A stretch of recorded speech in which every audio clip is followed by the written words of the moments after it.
కుక్షి అని కర్ణాటక క్షేత్రంలో ఒక అద్భుతమైనటువంటి సుబ్రహ్మణ్య క్షేత్రం ఉంది. అది పరమశివానుగ్రహంగా వచ్చింది ఆ క్షేత్రం.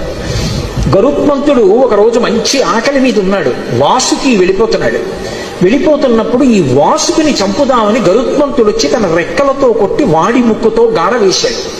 వేస్తే తన పడగలెత్తి ఆ పడగల మీద ఉన్నటువంటి మణుల యొక్క కాంతుల చేత కళ్ళు బైర్లు కమ్మేటట్టుగా గరుత్మంతుడి మీద కాంతి ప్రసరింపజేసి తన యొక్క పడగలతోటి కాట్లు వేశాడు వాసుకి. కానీ సహజ బలవంతుడైనటువంటి గరుత్మంతుడు ఆక్రమించబోయాడు.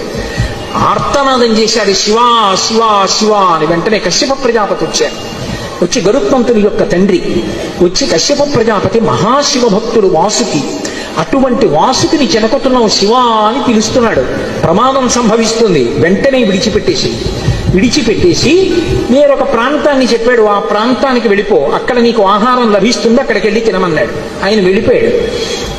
వాసుకి వంక తిరిగి, నువ్వు ఇంతటి శివభక్తుడివి, నువ్వు దక్షిణాదికి వెళ్ళిపోయి అక్కడ పరమశివుడి గురించి తపస్సు చేయమన్నాడు. ఆయన వచ్చి కుక్కి అంటుంటాం, కుక్కీ సుబ్రహ్మణ్యుడు అంటుంటారు. అసలు పేరు కుక్షి అంటే గుహ. ఒక గుహలో కూర్చుని తపస్సు చేశాడు. తపస్సు చేస్తే పరమశివుడు ప్రత్యక్షమయ్యాడు. కలియుగంలో నా కుమారుడు సుబ్రహ్మణ్యుడు అవతారం చేసి ఇక్కడికి వస్తాడు, దర్పణ తీర్థంలో స్నానానికి వస్తాడు. అప్పుడు నిన్ను అనుగ్రహిస్తాడు, నువ్వు ఇక్కడే ఉండమని లింగ రూపంలో పిలిచాడు. వాసుకి అక్కడే చుట్టలు చుట్టుకుని ఉంటారు. అక్కడికి తర్వాతి కాలంలో సుబ్రహ్మణ్యుడు వచ్చి సుబ్రహ్మణ్య కళ్యాణం కూడా అక్కడ జరిగింది అని చెప్తారు.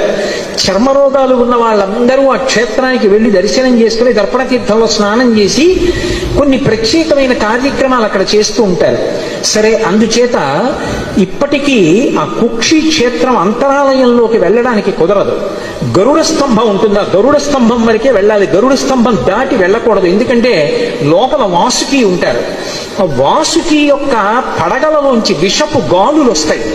ఆ విషపు గాలి తగిలితే తేజోక్షయం అయిపోతుంది, ప్రాణములు కడంటిపోతాయి. అందుకని ఎవరిని అంతరాలయంలోకి వెళ్ళనివ్వరు. ఆ గరుడ స్తంభం వరకు నిలబడితే ఆ గరుడ స్తంభం ఈ విషపు గాలిని విరిచేస్తుంది. దాని వెనక నుంచి దర్శనం చెయ్యాలి. అంత గొప్పగా ఉన్నటువంటి కుక్షి తీర్థంలో శంకరుడి అనుగ్రహం మేరకే వాసు